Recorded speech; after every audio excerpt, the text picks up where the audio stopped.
Entonces déjame mostrarte la razón por la cual estamos diciendo que es la última oportunidad. En 2 de Pedro 3, del 1 al 7 dice lo siguiente: Amados, esta es la segunda carta que os escribo y en ambas despierto con exhortación vuestro limpio entendimiento, para que tengáis memoria de las palabras que antes han sido dichas por los santos profetas y del mandamiento del Señor y Salvador dado por vuestros apóstoles, sabiendo primero esto, que en los postreros días vendrán burladores, andando según sus propias concupiscencias, y diciendo: ¿dónde está la promesa de su advenimiento? Porque desde el día en que los padres durmieron, todas las cosas permanecen así como desde el principio de la creación.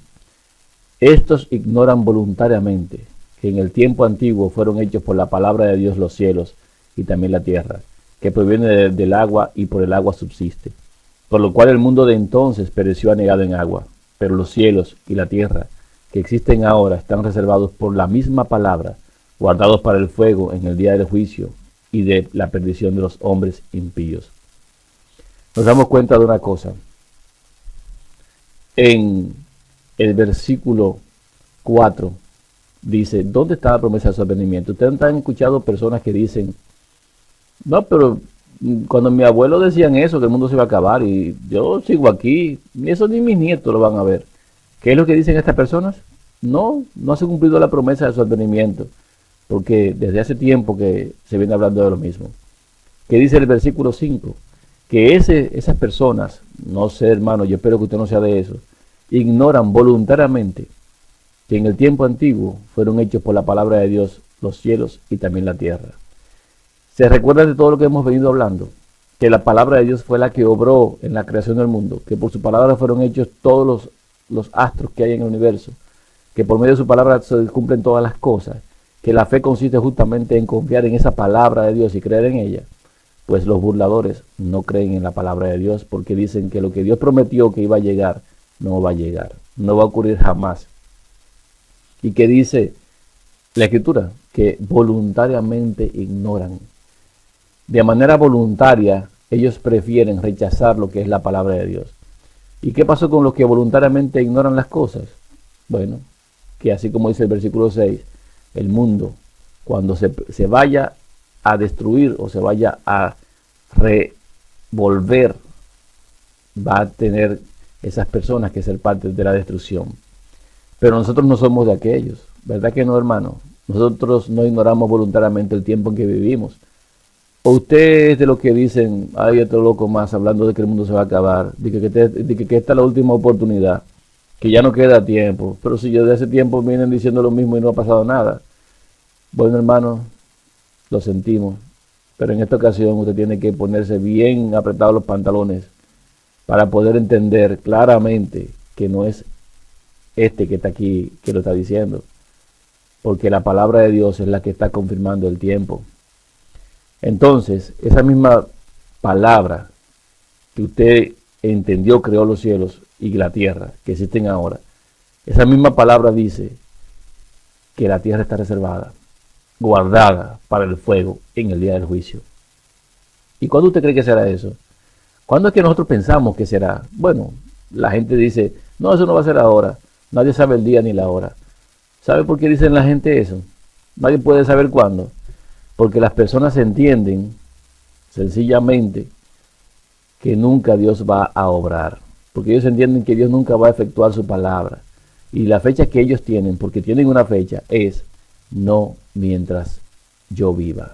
Ellos dicen: mientras yo viva no va a pasar nada. Mientras yo viva no va a suceder nada. Ni mis nietos van a ver eso. Hermano, cuánta jactancia. Voluntariamente están ignorando que fue la palabra de Dios quien lo dijo. Usted no ha leído Apocalipsis, usted no ha leído las cosas, que los elementos serán deshechos y que todo será arrasado. Usted no ha dicho, no ha visto el tiempo en el que eso ocurrirá. Ah, pero es que nadie sabe el día ni la hora. Nadie sabe el día ni la hora. Pues déjeme decirle una cosa. ¿Usted cree que usted va a fabricar una carretera, le va a poner señales de tránsito, y va a poner semáforos, va a poner agentes de tránsito, va a poner de todo eso ahí, si nunca va a pasar por ese lugar una persona, si nunca va a pasar un vehículo por allí? Eso sería como medio alocado. ¿Usted no cree? ¿Usted cree que el Dios verdadero, el único Dios verdadero que dijo su palabra y esa palabra cumple lo que dice, va a dejar escrito desde Génesis hasta Apocalipsis lo que va a ocurrir y nosotros no vamos a entender ni siquiera para qué está escrito, ni vamos a saber cuándo es para poder escapar de los juicios que han de venir. ¿Usted cree que Dios hace las cosas y no le dice a sus profetas? Dice Dios, no hará nada de Jehová sin manifestárselo a sus siervos los profetas. Y ahora resulta, ¿usted cree que nadie se va a enterar de cuando las cosas vayan a pasar? Ah, yo sé. Lo que pasa con usted es que han habido tantos por ahí diciendo que el mundo se va a acabar y han puesto tantas fechas de que en la segunda venida del Hijo de Dios, que ya no sabemos en quién confiar. Bueno, en ese caso le doy crédito porque usted y yo a lo mejor hemos estado viendo lo que hombres dicen, pero hemos estado viendo lo que dice Dios. Hemos estado viendo las noticias, la historia y todo lo que ha ocurrido paso por paso para saber cuándo es Dios que habla y cuándo habla el hombre. Sí, yo he estado esperando la lluvia tardía, pero lo he estado esperando en tiempo de convocación, en fiesta de Dios, como Él mismo dijo que teníamos que esperar. 3 veces tenemos que presentarnos. Y en esas ocasiones siempre pensamos que Dios iba a cumplir su palabra. Pero eso es bueno. La esperanza no avergüenza, dice Romanos 5:5. Los que no tienen esperanza sí tienen que tener vergüenza. Yo no tengo vergüenza. Yo no he pronunciado la segunda venida del Hijo de Dios. Yo no digo que las cosas se van a cumplir echando por tierra la palabra de Dios y el profeta y lo que los profetas han dicho y todo lo que corresponde a los eventos que Dios ha marcado. Al contrario, he estado buscando cuál me falta para incluirlo, porque no pienso quitar ni una sola jota, ni una sola tilde de todo lo que Dios ha dicho que va a cumplirse. Y en los profetas tampoco pueden quitarle nada, y en ningún lado se le puede quitar nada a lo que la palabra de Dios ha dicho.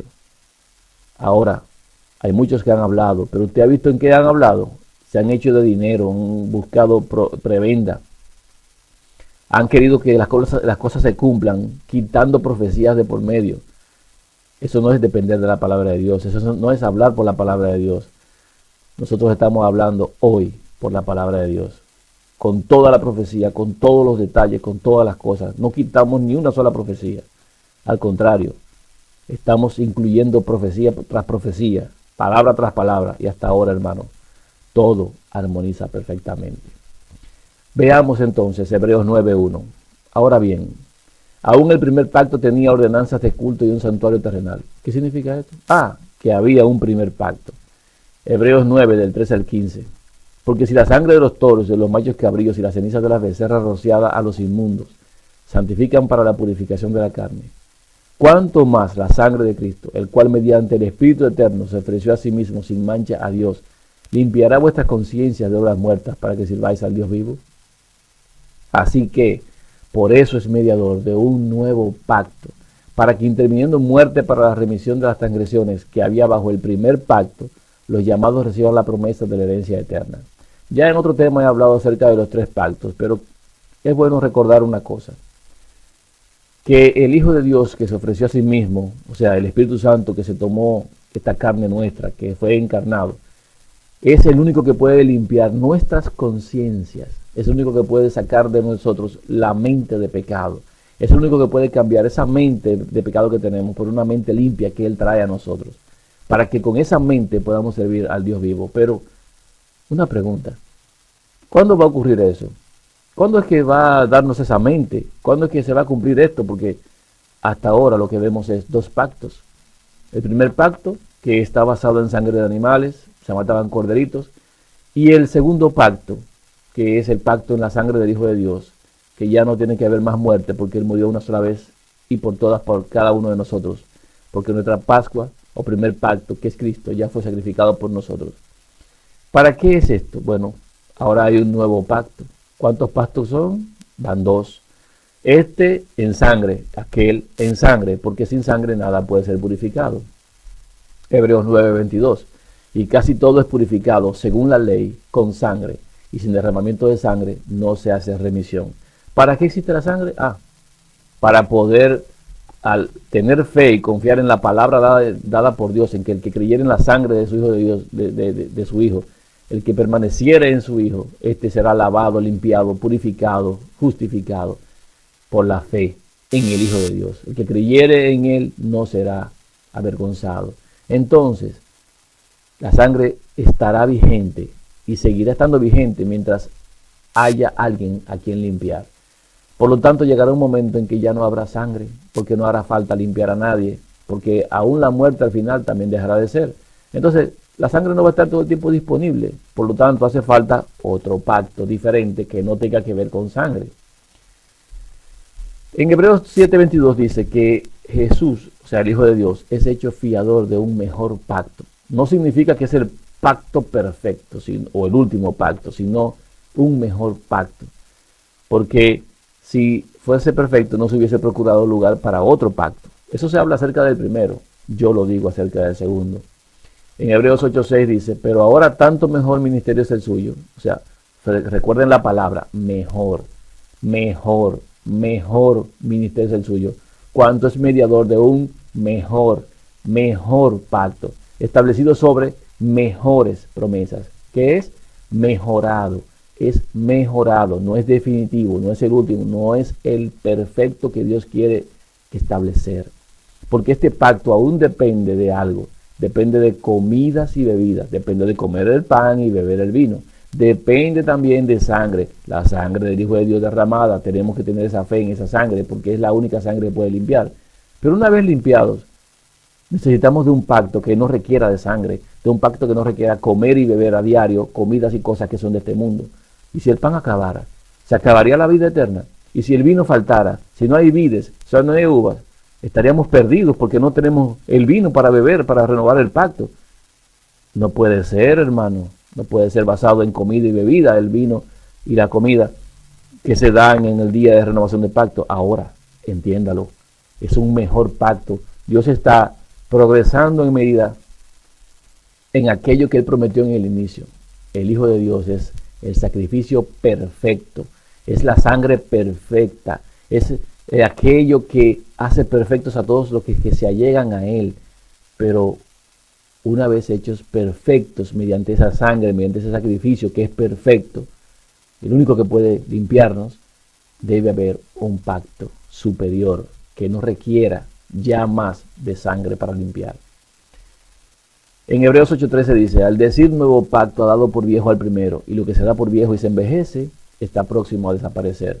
En el pacto eterno, el pacto que tenemos hoy, la renovación del pacto, también será dada por vieja, porque ya no habrá más sangre ni nadie más a quien limpiar. ¿Tienes fe? O sea, ¿le crees a Dios? ¿Que acaso no has visto lo que hemos tratado hasta ahora? Si le crees a Dios, es tener fe. Su palabra cumplirá aquello que dice. ¿Le crees a Dios? Hebreos 8, del 10 al 12. Por lo cual, este es el pacto que haré con la casa de Israel después de aquellos días, dice el Señor. Pondré mis leyes en la mente de ellos, y sobre su corazón las escribiré, y seré a ellos por Dios, y ellos me serán a mí por pueblo. Y ninguno enseñará a su prójimo, ni ninguno a su hermano, diciendo, conoce al Señor, porque todos me conocerán, desde el menor hasta el mayor de ellos, porque seré propicio a sus injusticias, y nunca más me acordaré de sus pecados y de sus iniquidades. Hermano, ¿tienes fe? ¿Crees que Dios hará esto que dice? ¿Crees que Dios va a poner sus leyes en nuestra mente y en nuestros corazones? ¿Crees que nosotros seremos su pueblo? ¿Crees que no necesitarás que yo esté haciendo temas para tú saber las cosas porque todo el mundo sabrá lo mismo? Todos conoceremos a Dios y nadie tendrá que decir, conoce a Dios, mira, este es Dios. ¿Crees que Dios va a limpiar nuestras injusticias, que no la va a tomar en cuenta? ¿Crees que no se va a acordar más de nuestros pecados y de nuestras iniquidades? ¿Tú crees esto? Entonces debes saber que el pacto que se hizo en la sangre del Hijo de Dios debe vencerse. Entonces debes creer que debes esperar constantemente el cumplimiento de este pacto porque es el pacto eterno. Entonces debes creer que en algún momento en la historia de la humanidad Dios cumplirá lo que su palabra ha dicho. Dios no necesita hacer nada después que dice su palabra. Su palabra sola se va a cumplir en el tiempo. Cuando Él dice una profecía, cuando llegue el momento, Dios se puede sentar en su trono y la palabra sola, llegado el momento, efectuará aquello por la cual fue pronunciada. Aun si Dios dijese algo en contra de esa pronunciación primera, la primera se cumplirá, tan cierto como la segunda se cumplirá también. Eso es tener fe. Hermano, ¿tienes fe? Porque lo que dice aquí es el cumplimiento de una palabra certera de parte de Dios, porque es el cumplimiento de la vida eterna, de la salvación a todo aquel que ha creído. ¿Crees que esto ocurrirá? La pregunta no es esta, yo creo. Más bien es la pregunta, ¿crees sobre el tiempo en el que estás viviendo? Veamos. Según lo que hemos visto, ¿Qué debe suceder cuando se realice ese último pacto? ¿Qué debe suceder con nosotros? Hebreos 8:12 dice, porque seré propicio a sus injusticias y nunca más me acordaré de sus pecados y de sus iniquidades. El hecho de que Dios no se acuerde de nuestras iniquidades significa también que nosotros mismos no nos vamos a acordar. ¿Por qué? Porque todo cuando es borrado automáticamente desaparece. Y si la palabra de Dios dice borrar sus iniquidades, porque serán quitadas, porque ya no las va a tomar más en cuenta, porque no se va a acordar más de ellas. ¿Qué ustedes creen que significa esa palabra? ¿Que la va a tener guardada en un almanaque por ahí, en una nota por si acaso? No, es que realmente esa palabra dice, no será recordado el pecado de esos que han creído en él. Ahora, ¿qué es esto? Reconciliación con Dios y borrado de pecados. Eso es lo que ocurre cuando ese pacto se da. Reconciliación con Dios y borrado de pecados. ¿Tiene esto un tiempo específico marcado por Dios para efectuarse? Según su misma palabra. Veamos. ¿Qué día del año de Dios se realiza eso? Levítico 23, del 27 al 28. A los 10 días de este mes séptimo será el día de expiación. Tendréis santa convocación y afligiréis vuestras almas y ofreceréis ofrenda encendida a Jehová. Ningún trabajo haréis en este día, porque es día de expiación para reconciliaros delante de Jehová vuestro Dios. ¿Qué dice Levítico 23, 27? Palabra de Dios directa, no de hombre, que el día 10 del mes séptimo es cuando se hace la reconciliación. ¿Y qué es la reconciliación? Borrado de pecados. Ah, el día 10 es que se borran los pecados. Sí, todo el mundo lo sabe. El día 10 es el día que Dios estableció para borrar los pecados. No todos los días se borran los pecados, pero sí, cualquier día se puede perdonar pecados. ¿Qué es perdonar pecados? Perdonar pecados es sencillamente tenerlos presentes mediante la fe que se ha expuesto en aquel que es capaz de limpiar, para luego ser limpiado en el día de expiación. Es dejar ese pecado fuera de la persona, pero no ha sido todavía borrado hasta el día de expiación. Por eso el Hijo de Dios pudo decirle a la mujer, mujer, tus pecados te son perdonados. Por eso le pudo decir a un paralítico, tus pecados te son perdonados. Y ahí le requirieron de inmediato, ¿y cómo puede perdonar pecados? Bueno, el Hijo de Dios podía perdonar pecados, pero eso no significaba que en ese instante lo estaba justificando. Porque hay un solo día en el cual se hace la justificación, y es el día 10. Y esa justificación la da Dios en su Hijo. Todos aquellos que creen en el Hijo son perdonados, pero el día 10 Dios los limpia. Claro, esto va a ocurrir en un momento, en una época, en un tiempo de los hombres. No es que se limpian los pecados todos los años, porque cada año se hace memoria de los pecados. Lo que sucede es que habrá un día en el cual el cumplimiento literal será realizado. Así como el sacrificio de los corderitos antes se hacía diariamente, se hacía cada cierto, en el día 14 del mes primero, hasta que llegó el Hijo de Dios. Y entonces cuando el Hijo de Dios llegó y cumplió aquello que estaba prefigurado, o sea, el tipo del antitipo, entonces en ese instante cesó el sacrificio porque ya se cumplió en la persona del Hijo directamente, que era a quien hacía alusión el acto. Ahora bien, en esta ocasión, Dios tiene un día en el año en el cual va a limpiar los pecados. No lo ha hecho todavía. Por eso esperamos el cumplimiento año tras año en el día 10 del mes séptimo. ¿Pero por qué este año? ¿Por qué ahora? Sigamos viendo. ¿Pudiera efectuarse esta limpieza en otro tiempo, que no sea el día 10 del mes séptimo? Levítico 16:2. Y Jehová dijo a Moisés, di a Aarón tu hermano, que no en todo tiempo entre en el santuario detrás del velo, delante del propiciatorio que está sobre el arca, para que no muera, porque yo apareceré en la nube sobre el propiciatorio. ¿Cuándo es que tiene que entrar el sumo sacerdote? ¿Cuándo es que tiene que entrar? No puede entrar en cualquier tiempo. Tiene que entrar en el santuario en el día específico que Dios estableció. A los 10 días del mes séptimo es el día en el que el sacerdote puede entrar al lugar santísimo. Ahora bien, ¿será cierto que es el mismo evento del pacto que hemos hablado anteriormente, según leímos en Hebreos? Levítico 16, del 29 al 30. Y esto tendréis por estatuto perpetuo. En el mes séptimo, a los 10 días del mes, afligiréis vuestras almas, y ninguna obra haréis, ni el natural ni el extranjero que mora entre vosotros. Porque en este día se hará expiación por vosotros, y seréis limpios de todos vuestros pecados delante de Jehová. Ah, ¿cómo es que dice? La palabra de Dios, no la del hombre, no la mía, no la suya, la de Dios dice, el día 10 del mes séptimo, día de expiación, es cuando Dios estableció que iba a limpiar todos nuestros pecados delante de Él. Esa promesa que Él dio del pacto eterno, esa promesa de limpiar, de poner sus leyes en nuestra mente y en nuestros corazones, ese pacto que Él estableció, tiene un día de cumplimiento. Si usted le cree a Dios, si usted cree en la palabra de Dios, si usted ha ejercitado su fe, dobléguese ahora si no lo ha hecho antes, porque es el día 10. De este año, no sé, dirá cualquiera. De aquel año, no sé, cada día 10 de cada año hemos de ir a esperar el cumplimiento del pacto eterno, la promesa de Dios, porque así lo estableció Él. Pero ¿por qué ahora? ¿Por qué decimos que es la última oportunidad? Sigamos viendo. Hebreos 8:12 dice, porque seré propicio a sus injusticias y nunca más me acordaré de sus pecados y de sus iniquidades. Lo que está en Levítico establecido por Dios es lo mismo que está en Hebreos en el pacto. Compare a ver. Limpiar, ser propicio, borrar los pecados, olvidarse de las iniquidades. ¿Es lo mismo? ¿Es para el mismo día 10?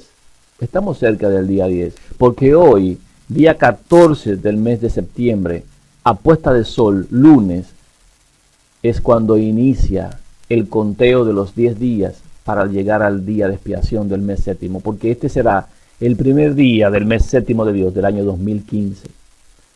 ¿Está usted listo para encontrarse con Dios el día 10? Bueno, si usted no cree que vaya a ocurrir nada, de todas maneras tenemos que asistir a la convocación. Seguimos. ¿Cuántas veces en el año se realiza esto? ¿Cuántas veces? En Levítico 16:34 dice, y esto tendréis como estatuto perpetuo para hacer expiación una vez al año por todos los pecados de Israel. Y Moisés lo hizo como Jehová le mandó. ¿Cómo es que dice? Una vez al año se hace limpieza por los pecados de Israel. Claro, esto era de una forma del tipo. Había que esperar que llegara el antitipo. Hay que llegue el cumplimiento.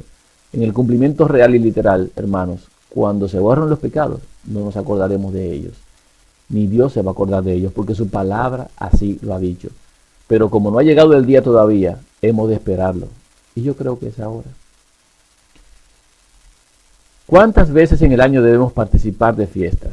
Porque hablamos del mes séptimo, pero ¿cuántas fiestas hay?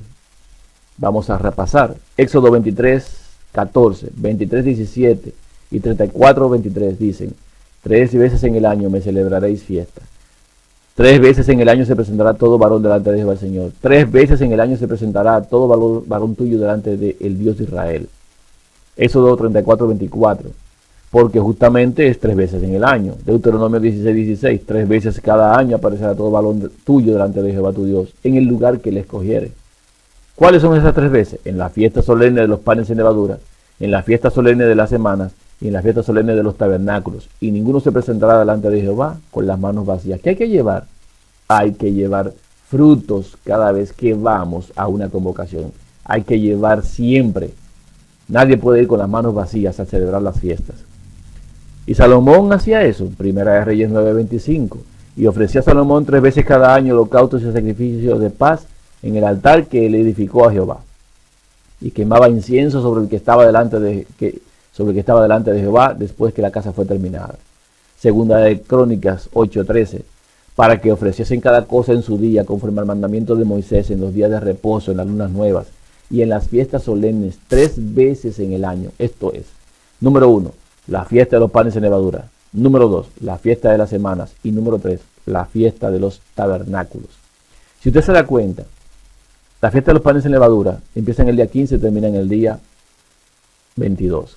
La fiesta de las semanas empiezan desde el primer día que se presentó a la gavilla, se cuentan 7 semanas de 7 días y el día 50 o último se celebra lo que es la presentación de las primicias. Y en la tercera fiesta de los tabernáculos solamente se habla de la fiesta en la cual se pasan 7 días en cabañas. Sin embargo, los eventos más importantes están colocados al principio o al final de esas fiestas. En la primera semana, la panes sin levadura, el día importante es el día del sacrificio del cordero. Porque ¿cómo va a beneficiarnos a nosotros los panes sin levadura si no tenemos el cordero que puede limpiarnos? Si no nos comemos el cordero al iniciar la fiesta. El sacrificio del Hijo de Dios fue el evento importante, pero luego está en la fiesta de las semanas, que el último día es el día, aparte del primero y el último, son los días más importantes. Dios lo estableció, el primero y el último día son los más importantes. Y en la fiesta de los tabernáculos, el día importante es el día de expiación, porque ¿cómo usted va a participar ¿Cómo usted va a participar? Yo voy a participar de una fiesta en Cabañas si no hemos sido liberados del pecado. Entonces Dios estableció esto para que su pueblo participara y fuera beneficiario de lo que Él había prometido. Ahora, ¿qué son esas fiestas en sentido literal? ¿Usted ha entendido el sentido literal de esas fiestas? Veamos. Fiesta de panes sin levadura. ¿Qué ocurre en esa fiesta? ¿Qué es lo que pasa? En esa fiesta es el reconocimiento del Hijo. Es cuando hacemos la renovación del pacto, o hacemos el pacto en el Hijo de Dios, cuando aceptamos su sangre, cuando creemos en Él, cuando comemos su carne y bebemos su sangre.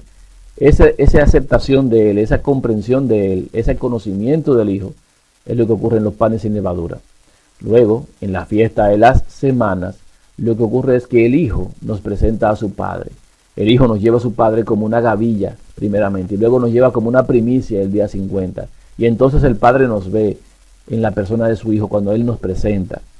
Y después entonces que ya conocimos al novio, ya conocimos al padre del novio, o el esposo, que ya tenemos esa relación, que hicimos un pacto en el Hijo con el Padre nos encontró porque el Hijo nos llevó, nos vamos a la fiesta de tabernáculos. ¿Y qué es la fiesta de tabernáculos?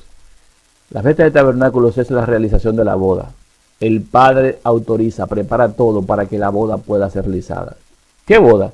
Entre aquellos que reconocieron al Hijo, que fueron presentados al Padre y que al final tienen que ser parte de la familia real. ¿Cómo debería ocurrir entonces la boda? Porque ya es el momento en el que estamos en estos días, expiación y todo eso, fiesta de tabernáculos o cabañas. La boda debería ocurrir así. En una línea de tiempo tendríamos que este es el mes séptimo o Etanim, muchos le llaman Tishri, Dios le dijo Etanim. En el día primero del mes séptimo, al instante en que la luna sale, debe tocarse trompeta. Levítico 23:24 dice: habla a los hijos de Israel y diles: en el mes séptimo, al primero del mes, tendréis día de reposo, una conmemoración al son de trompetas y una santa convocación. Entonces el primer día, así empieza esta primera parte. ¿Y qué es eso realmente? Es el aviso de la celebración de las bodas, para que estemos apercibidos. Ese es el aviso. Lo primero que se hace, se toca trompeta. Luego entonces vendría el día 10, en la parte del día 10 del mes séptimo, lo que es expiación. Ya se lo hemos leído, vamos a leerlo de nuevo. Levítico 23:27. A los 10 días de este mes séptimo será el día de expiación. Tendréis santa convocación y afligiréis vuestras almas y ofreceréis ofrenda encendida a Jehová. Ese día, ni comida, ni agua, ni a los hijos, ni a las mujeres, ni a nadie, ni animal, ni a bestia, a nadie, ni alimento, ni agua. ¿Y qué significa eso? ¿Que vamos a estar todos así con esa hambre? Bueno, no solo de pan vive el hombre, sino de toda palabra que sale de la boca de Dios. Hemos de ejercitar nosotros esa fe que hemos supuestamente, como dicen algunos, adquirido. Nosotros tenemos que ser probados en esa fe, en la sola dependencia en Dios. Por lo tanto, no solo de pan vive el hombre, esa palabra tiene que cumplirse en nuestras vidas. No pensar en la comida, no estar pendiente de la comida, no comer ni tomar agua, porque no solamente de pan vive el hombre, vivimos de la palabra de Dios, dependemos de ella para nuestra vida y nuestra salvación. Por lo tanto, es una dependencia, ese día se declara una dependencia total en Dios, en lo que Él ha dicho. Pero aparte de eso, el hecho de no comer y beber en ese día también viene entendido en el sentido de que nuestro caso en la persona de Dios está siendo evaluado, de que nuestro caso se da a decidir ese día, si vivimos o morimos. Ese día se decide si hemos de pasar la eternidad con Dios o hemos de sufrir aquí el fuego eterno para consumirnos en el día último, después de los 1000 años, en la segunda resurrección, en la segunda muerte. ¿Cree usted que eso es algo importante como para dejar de comer? ¿Acaso no hay madres y padres que dejan de comer cuando ven a su hijo enfermo, cuando está al borde de la muerte? ¿Acaso no hay personas que dejan de comer en alta mar cuando son dejados varados? ¿Acaso no hay personas que dejan de comer y beber sencillamente porque perdieron mucho dinero? Si son con cosas tan pequeñas y tan triviales, ¿cree usted que merece la pena pensar en el destino de su alma? Y ese pensar no le daría a usted, al reflexionar, ni siquiera estar pendiente de alimento. No sé, a mí me lo hace. Pero eso es expiación a los 10 días de este mes séptimo. Entonces ese día de expiación es la limpieza de la novia. Ese día es limpieza, ya lo hemos visto. Es cuando Dios borra las iniquidades. Porque déjenme decir una cosa. ¿Cree usted que la boda del Cordero se van a realizar con una novia sucia? ¿Cree usted que la boda del Cordero se van a realizar con una novia que está llena de pecado, con mancha? ¿Acaso usted no ha leído que la novia es una engalanada sin mancha, sin arruga ni cosa semejante? Justamente ocurrirá esa limpieza de la novia, porque cuando Él limpie a su pueblo, que no se acuerde más de sus pecados, se la va a presentar limpia, como una novia limpia, sin mancha, una esposa ataviada para su marido. No puede dejarle que pase ni siquiera 10 segundos después de que ha sido limpiado, porque a los 10 segundos van a pecar. El evento debe darse de tal forma que cuando Dios limpie y borre los pecados, su pueblo reciba automáticamente un sello que les permita guardar y obedecer su ley. ¿Qué sello? Lo que Dios prometió, que Él hará que arrendemos en sus estatutos y los guardemos por norma, que Él cambiará este corazón de piedra por un corazón de carne, que Él va a quitar esa mente que tenemos de pecado y va a poner la mente de su Hijo en nosotros, va a hacer que su Hijo se haga uno con nosotros y viva en nosotros, a fin de que el pecado se sujete a la carne y el Espíritu viva por la justicia de ese Hijo que ha sido imputada a todos aquellos que han creído en la palabra de Dios, porque eso es perdón. Perdón es justificar al impío. Perdón es borrar los pecados. Y ese manto de justicia que nos cubre a nosotros, que como lo hizo con el sumo sacerdote Josué, ese manto no solamente cubre el pecado, sino que lo borra.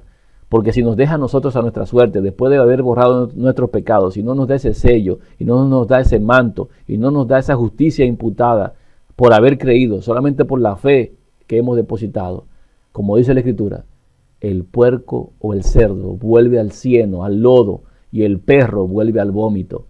Si nosotros no somos, en ese instante que somos limpiados, receptores de la bendición de Dios, que equivale a recibir el Espíritu que Él prometió según el pacto eterno que hemos estado leyendo aquí, tenemos por seguro una cosa, que siendo perros vamos a volver al vómito, y que siendo cerdos como somos, de pecado, llenos de pecado, volveremos al cieno, al lodo. Dios no va a permitir eso. La única forma de entender y saber que en el santuario celestial, no en el terrenal, sino en el que entró el Hijo de Dios una vez por todas, en el santuario perfecto, hecho por mano de Dios, cuando Él salga de allí, nosotros tenemos que recibir la bendición como lo hacía el sacerdote aquí cuando salía del santuario, cuando estaba ministrando el día de expiación, que decía la bendición al pueblo: Dios ha sido propicio y nos ha perdonado y ha borrado nuestras iniquidades. En sentido, por fe lo decían ellos. Nosotros lo vamos a recibir directamente por una confirmación de la recepción del Espíritu Santo en nosotros, porque seremos sellados, y cuando eso ocurra, el pueblo de Dios aparecerá en el mundo, como dice Joel, un pueblo como nunca se ha visto, un pueblo perfecto para Dios, que guardará la ley de Dios. Hay gente que se enfoca en el día sábado, la ley dominical, pero eso no tiene importancia comparado con lo que es la ley completa y plena de Dios, porque si usted ofende en mentira, si ofende en robo, si ofende en lascivia y en otras cosas, ¿de qué le sirve guardar el día de reposo como usted piensa? Lo importante no es la ley dominical. Tiene que haber un pueblo capaz de guardar todos los preceptos y toda la ley de Dios, porque si ese pueblo solamente guarda el sábado, si solamente guarda el día de reposo, ¿de qué le sirve guardarlo si al final se va a morir cuando haya mentido, cuando haya robado o haya hecho otra cosa diferente? Hermano, no nos equivoquemos. La ley dominical ciertamente es un punto solamente para saber que la gracia se ha cerrado. Cuando se diga ley dominical ya no habrá gracia en el mundo.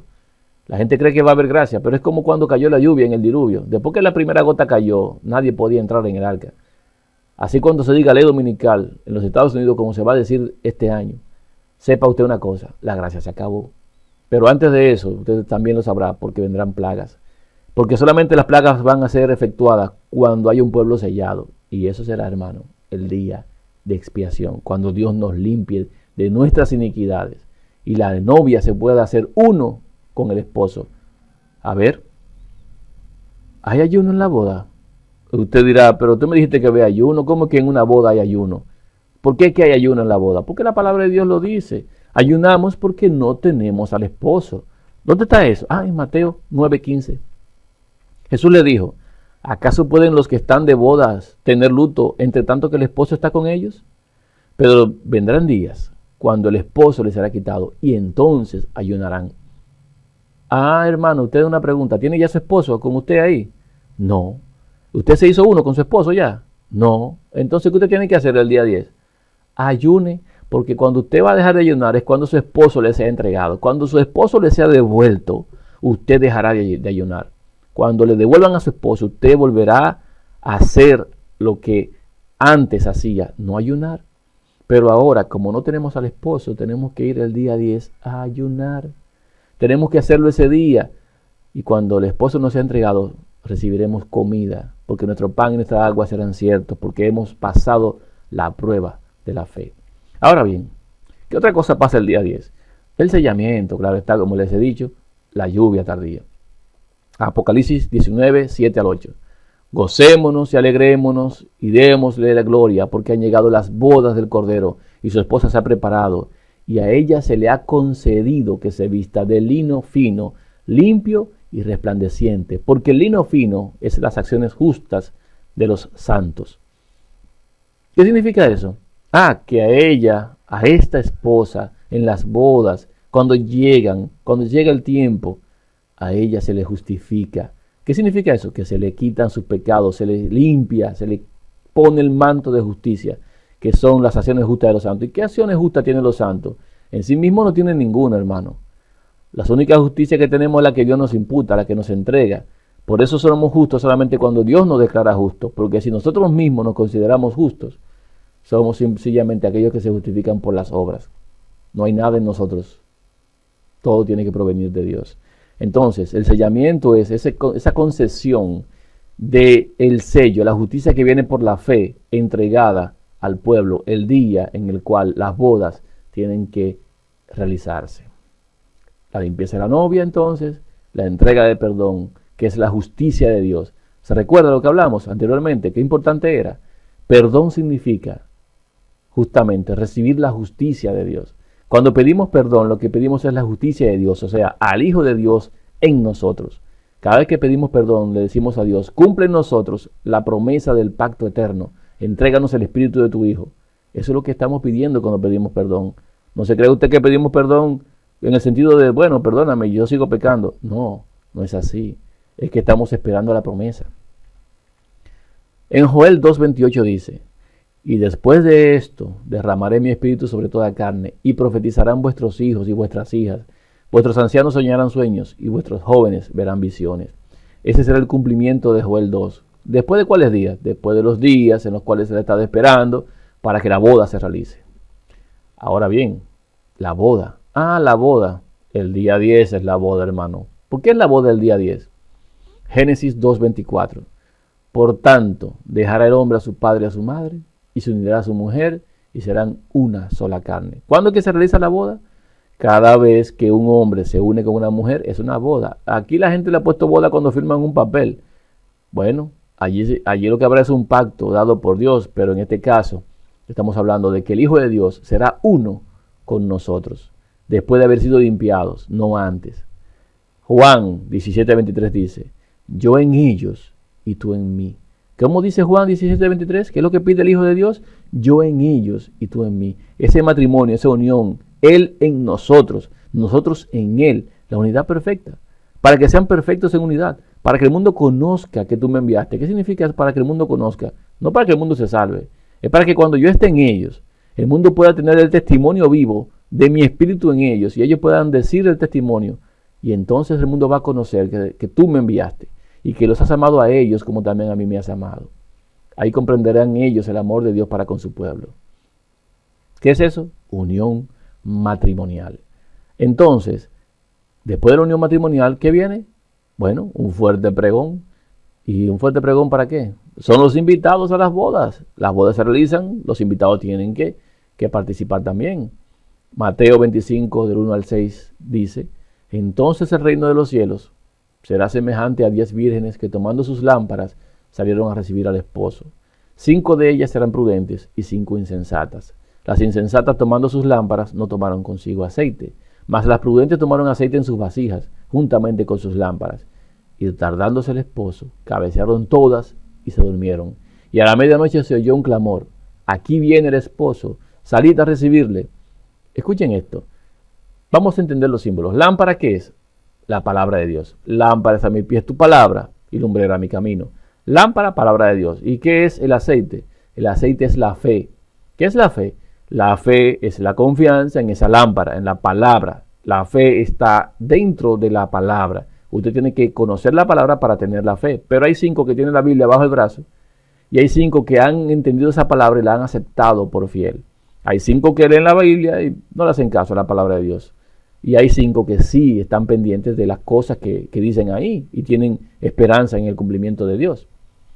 Ahora, las que no tienen fe, ¿agradan a Dios? No, porque todo lo que no es de fe es pecado. Todo lo que no es creer a la palabra de Dios es pecado, porque no creerle a Dios es el pecado de muerte. Ahora, hay 5 que sí creen y 5 que no creen. Pero llega un momento en el cual se hace un llamado. Y solamente, ¿quiénes son los que van a oír el llamado, hermano? Los que creen. El que oye el que cree en mí, que te muerto vivirá. Los que mis ovejas oyen mi voz y me siguen. Pero hay 5 que no. Hay 5 que no creen, definitivamente. Y ese instante es el de la invitación a la fiesta de bodas.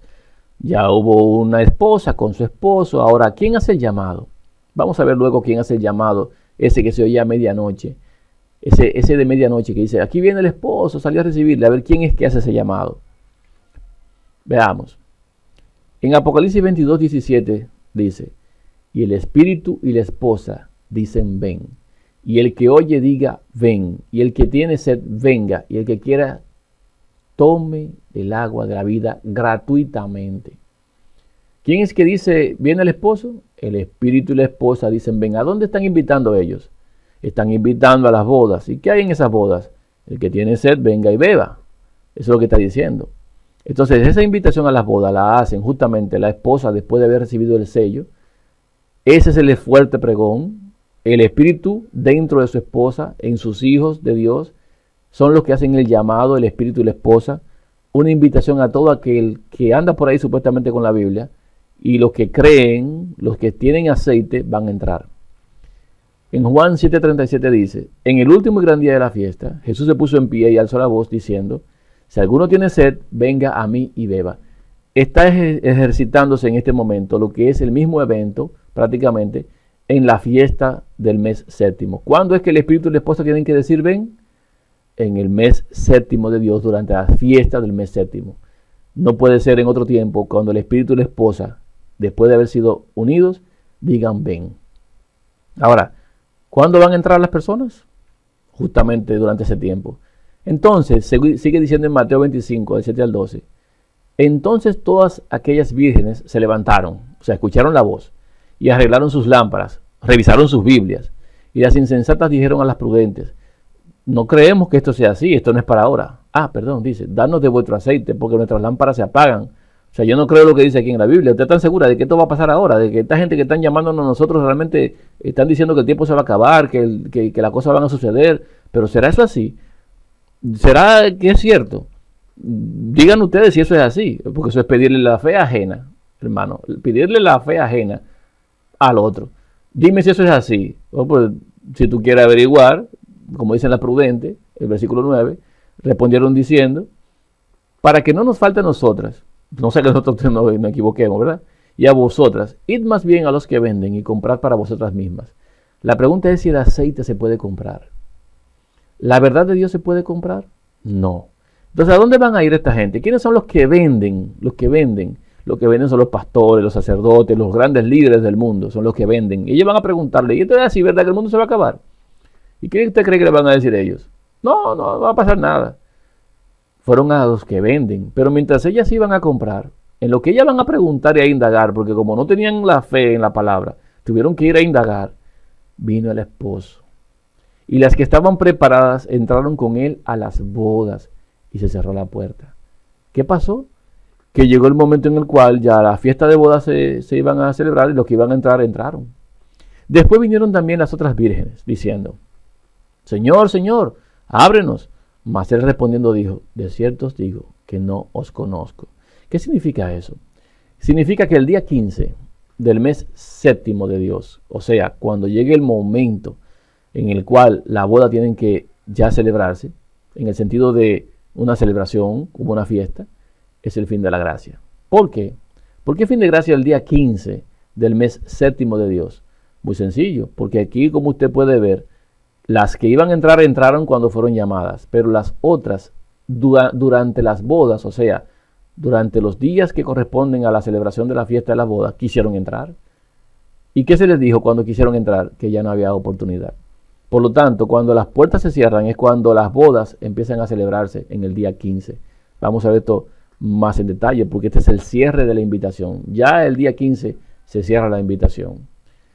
¿Cómo vemos eso?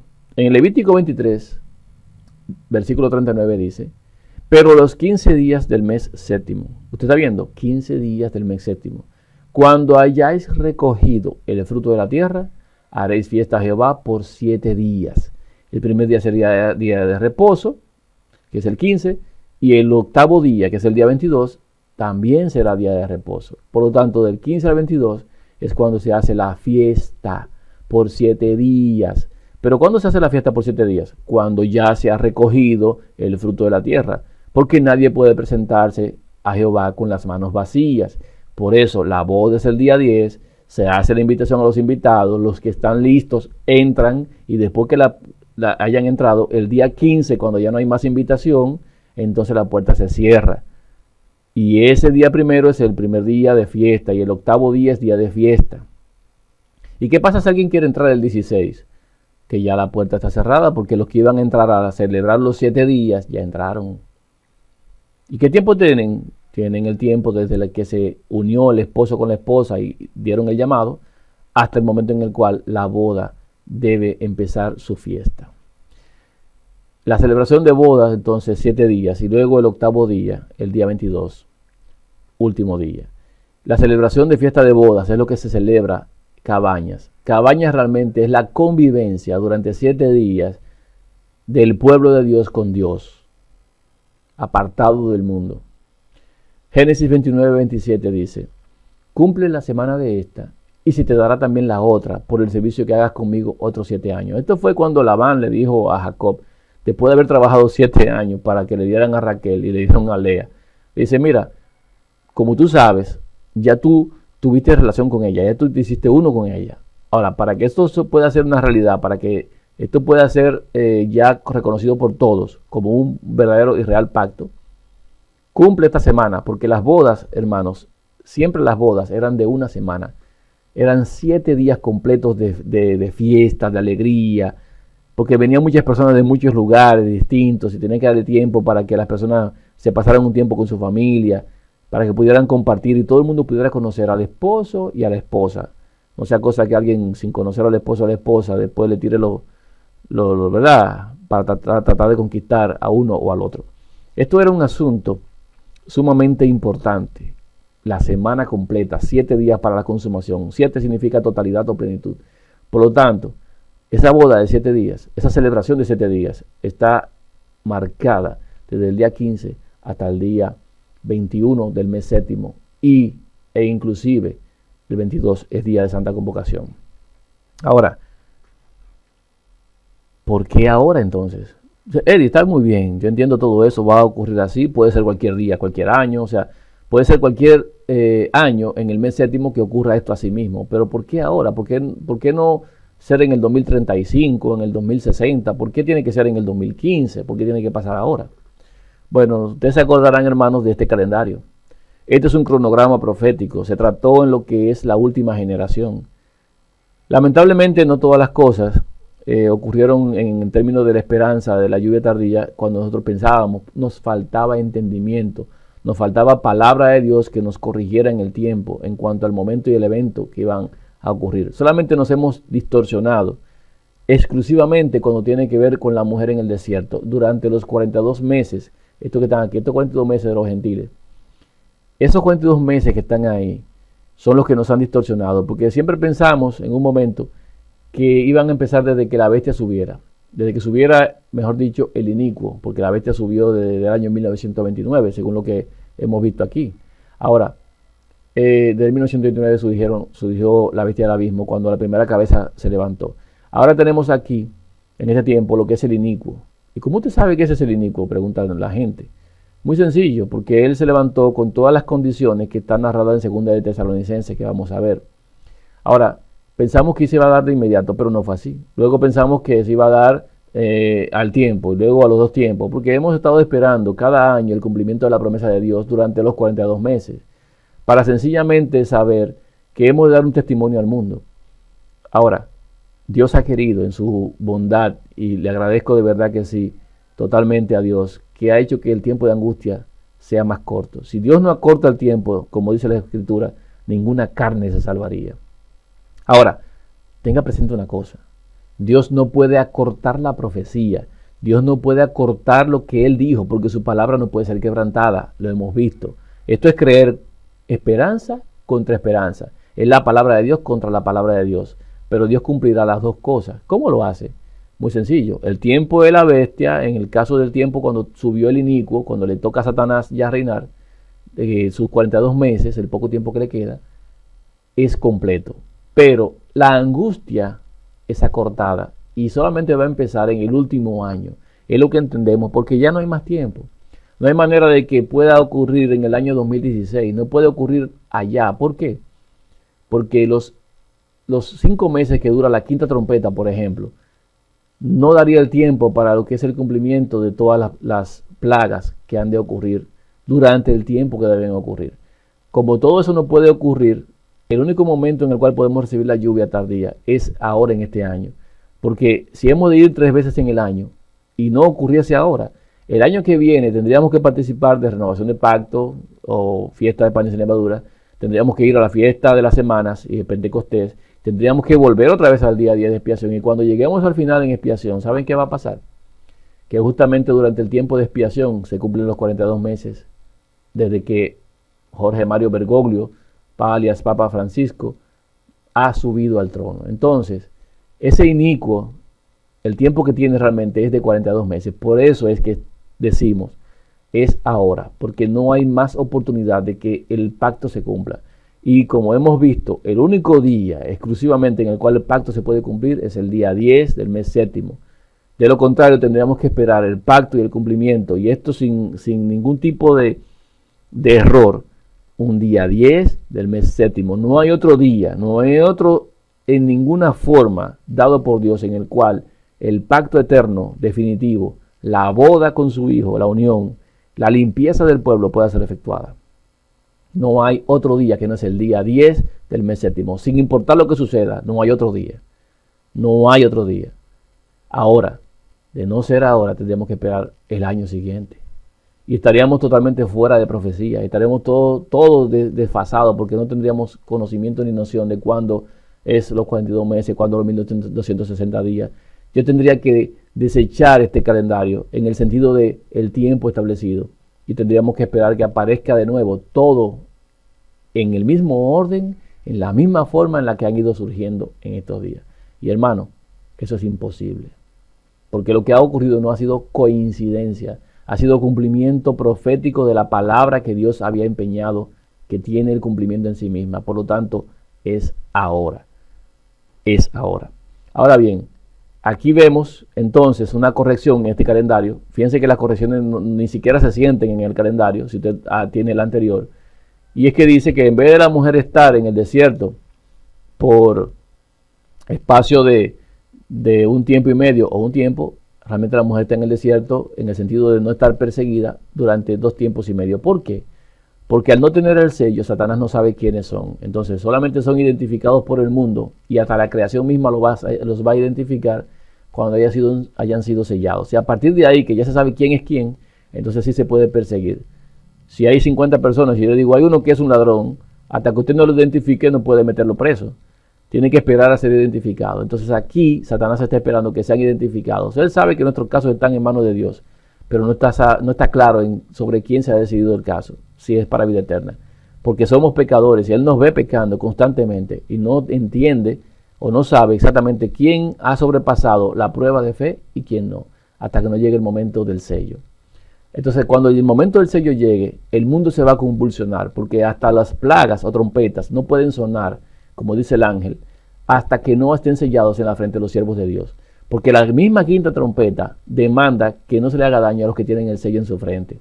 Eso significa que las trompetas suenan a partir de que el pueblo es sellado. Porque si la quinta trompeta forma parte de una exclusión de aquellos que tienen el sello, es porque las primeras que están tampoco los van a tocar.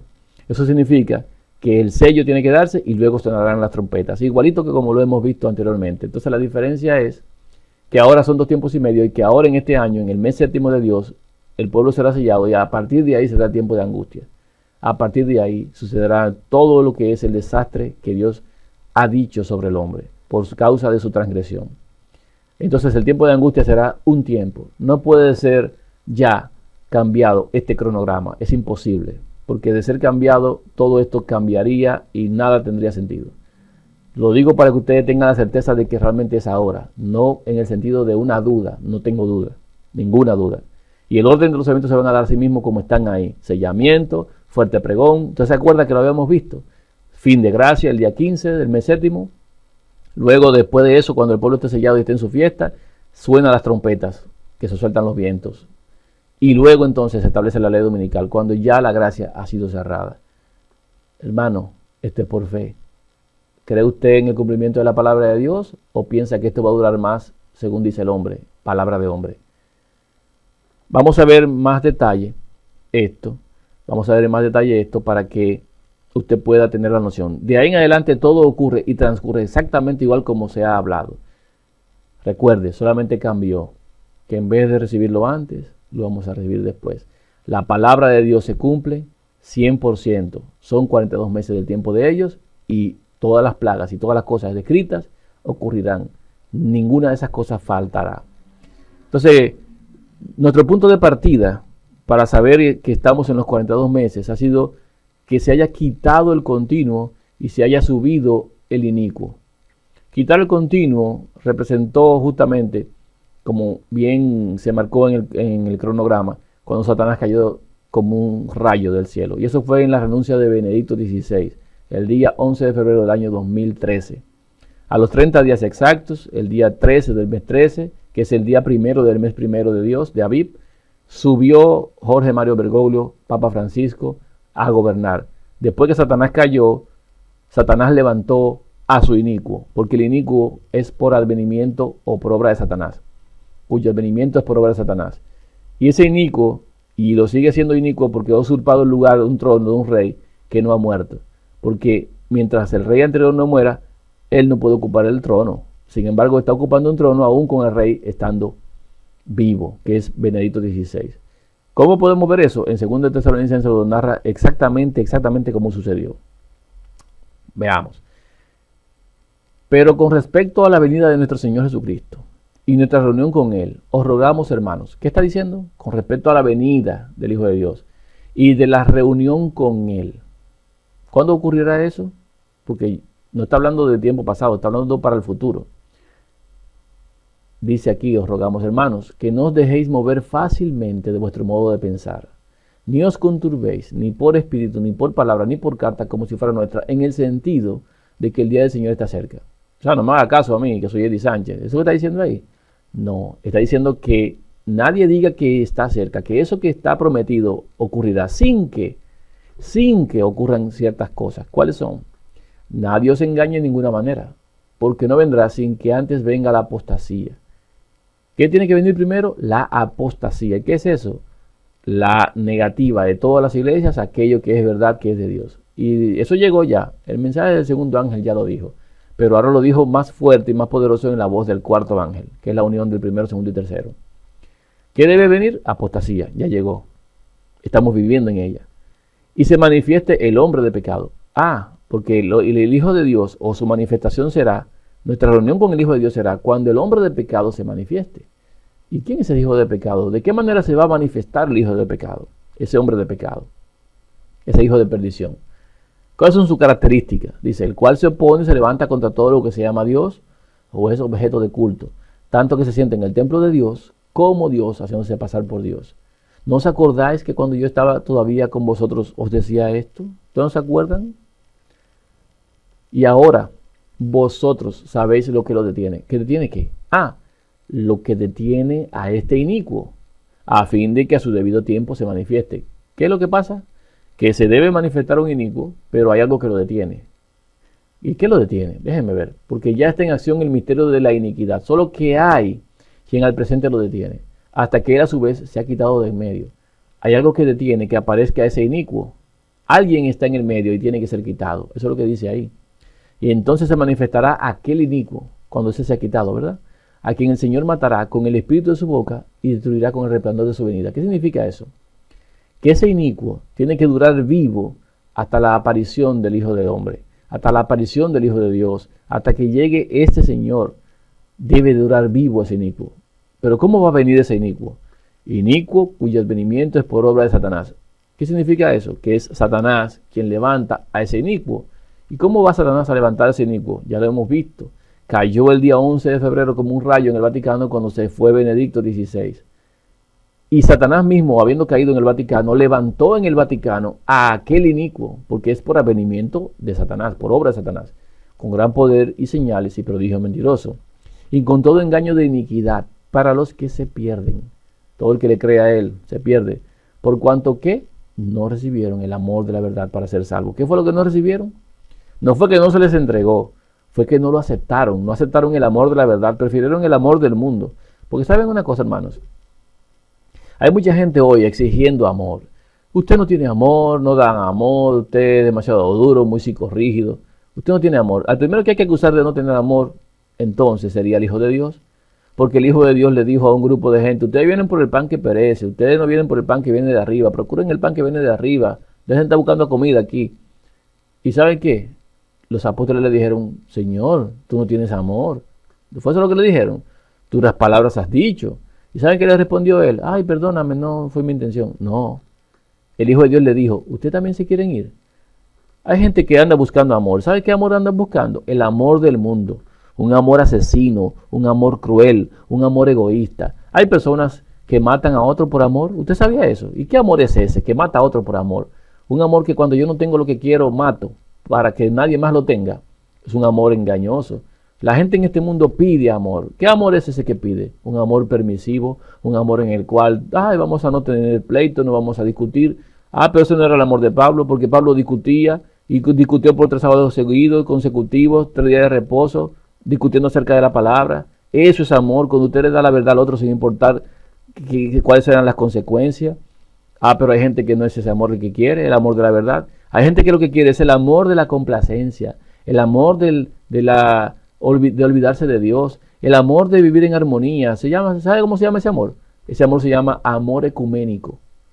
Y ese amor ecuménico no salva a nadie. Entonces, los que no reciben el verdadero amor, un amor que te dice las cosas como son, porque Dios corrige con su palabra, ese amor es el que tiene que ser recibido, el amor de la verdad. Pero hay gente que no quiere ese amor.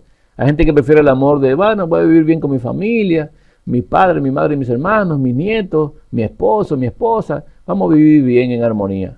Ese es el amor que el mundo está promoviendo hoy, el amor familiar. Por eso van a hacer un sínodo de la familia en estos días, para darle el día de la familia. ¿Saben ustedes lo que es eso? Oposición a Dios. Es un amor que va en contra de Dios. Es un amor dañino, un amor asesino. Es el amor del diablo. Pero ese es el amor que la gente quiere. Ese amor.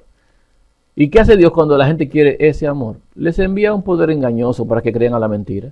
Ellos creen que están bien, que están en armonía, que no hay discusión, que no hay contienda, viven en un paraíso según ellos. ¿Y saben qué hace ese poder engañoso? Que los condena. Porque dice ahí, a fin de que sean condenados todos los que no creyeron a la verdad, sino que se complacieron en la injusticia. ¿Qué es complacerse en la injusticia? Complacerse en la injusticia es creer que la persona tiene algo mejor que el otro. Es creer que tienen amor y los otros no tienen amor. Es creer que vivir con el papá y la mamá sin importar lo que crean, eso es vida eterna. Eso es un amor mentiroso. Son condenados porque no creyeron a la verdad. La verdad dice, según la palabra del Hijo de Dios, yo he venido para que se pongan el padre contra la madre, el hijo contra la nuera, el hijo contra la suegra y todo el mundo en contra de todo el mundo. Mi madre y mis hermanos, no tengo madre y hermanos, sino aquel que hace la voluntad de mi Padre. Entonces, el que no deja padre y madre por causa de mí, no es digno de mí. Es un amor de parte del Hijo de Dios malo, según usted. Ese es el amor que debe permanecer, aquel que pone la verdad por encima de todo, sin importar quién o qué se atraviese. Ese es el amor de Dios, el amor a la verdad, el que da vida eterna. El otro amor, que defiende a la familia, a los hijos y defiende, es un amor que mata, un amor que condena. Sí, es muy bonito cuando la familia está unida en la verdad, pero no cuando la familia está unida por estar unida, porque es mi mujer, porque es mi esposo, porque es mi hijo, porque es mi papá. Eso no vale, no tiene importancia. Aquí solamente importa la verdad de Dios, que es la única que permanece para siempre. Su mamá y su papá se van a morir, sus hijos se van a morir y todo se va a destruir. Pero el amor de Dios, su verdad, permanece para siempre. ¿Qué vamos a elegir? ¿Lo que es finito o lo que es eterno? Entonces, ¿nos complacemos en la justicia? Esto es una cosa que estoy diciendo y es solamente para que reflexionen, por favor. No es para echar por tierra a la familia, ni para echar por tierra a nadie, ni para decir que, ay, qué amor, no. Lo digo para que piensen cuál es su elección, la palabra de Dios o la complacencia en el mundo. Porque es la decisión entre la vida eterna y la muerte, y esto es la última oportunidad. Usted decide, es su última oportunidad. Y no lo dije yo, es que lo dice Dios. Aunque no ocurra nada en este año, es su última oportunidad de venir a la verdad. No hay más tiempo. ¿Por qué ahora? ¿Por qué ahora?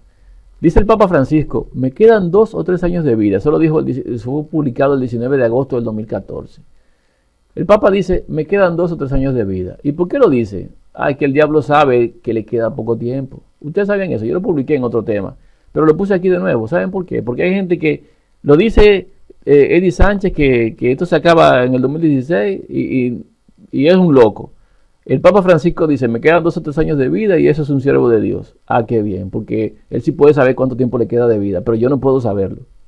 Dios me dice a mí cómo será mi muerte, cuándo y todo lo que va a ocurrir conmigo, porque Él lo revela todo. Pero el Papa Francisco tiene más verdad que lo que dice Dios. Ah, porque el Papa Francisco sabe cuánto tiempo le queda de vida. Claro que lo sabe, porque Satanás sabe el poco tiempo que tiene, pero él no está tan claro en las cosas. Lo dice porque tienen que hablar, porque Dios da testimonio de todas maneras de lo que Él va a hacer. ¿Por qué ahora?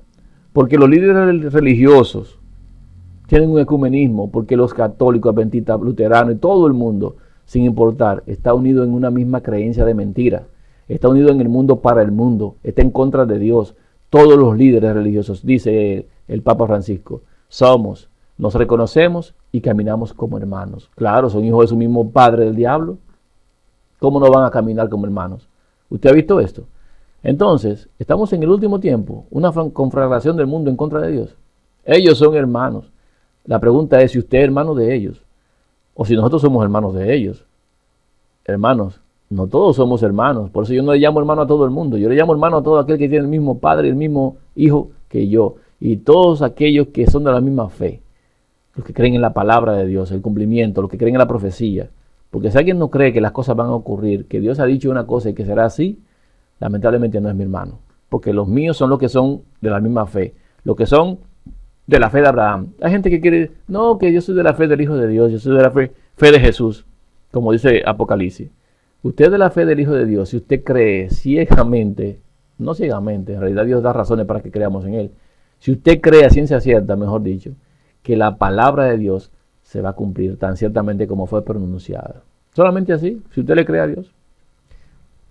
Pero la gente nunca le cree el cuándo, solamente le cree, así va a ser, pero no estoy de acuerdo en cuándo. En el día, desde el día 19 al 22 y 23 de septiembre, 28, va a haber un movimiento de parte del Papa, va a haber el sínodo de la familia, va a haber viajes apostólicos y ecumenismo. La agenda del Papa es grande para estos meses y él va a ir a Cuba el 23 y el 24 va a estar dando un discurso entre las 2 cámaras parlamentarias en el Congreso de Estados Unidos acerca de lo que es el cambio climático.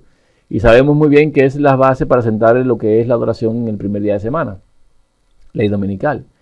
También sabemos muy bien que es la toma de posesión de ese Papa en el mundo, del trono del mundo. Ese es lo que el Papa va a hacer, va a tomar posesión del mundo. Y usted verá cómo lo va a hacer.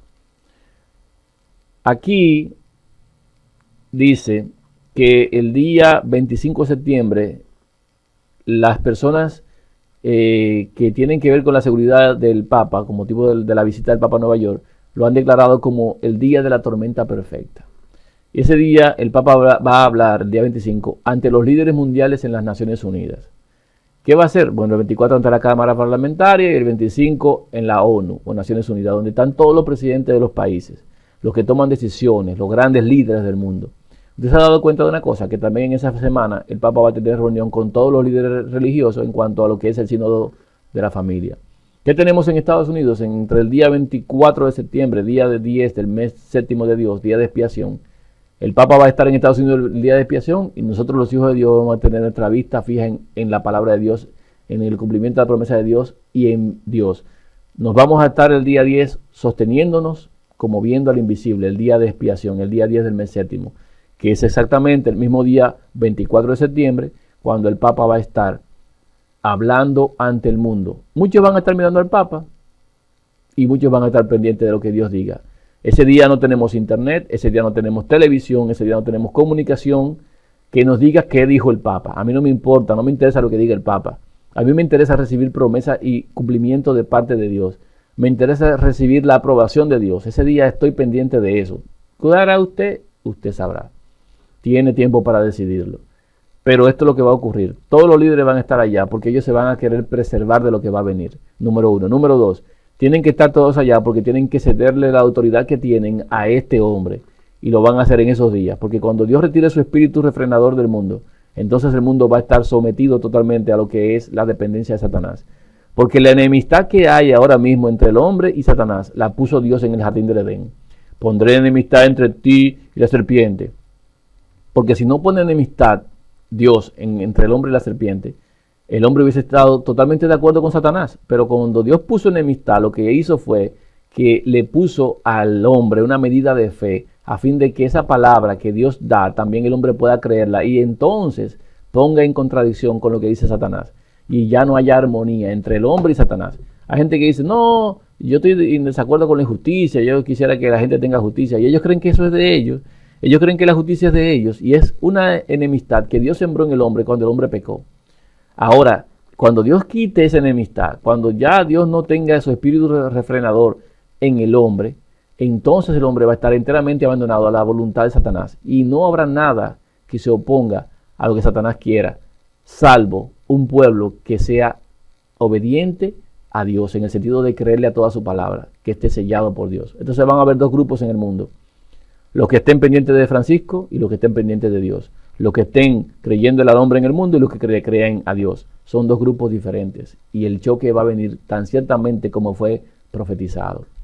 Y eso va a partir de este día, 24 de septiembre del año 2015. Es el tiempo del cumplimiento. ¿Qué hará usted?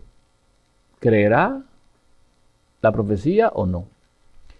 Génesis 41, 42 y 43 y Primera de Reyes 1, 32 y 39 nos dice una cosa. Entonces Faraón quitó su anillo de su mano y lo puso en la mano de José y lo hizo vestir de ropas de lino finísimo y puso un collar de oro en su cuello y lo hizo subir en su segundo carro y pregonaron delante de él: doblad la rodilla, y lo puso sobre toda la tierra de Egipto. ¿Qué significa eso?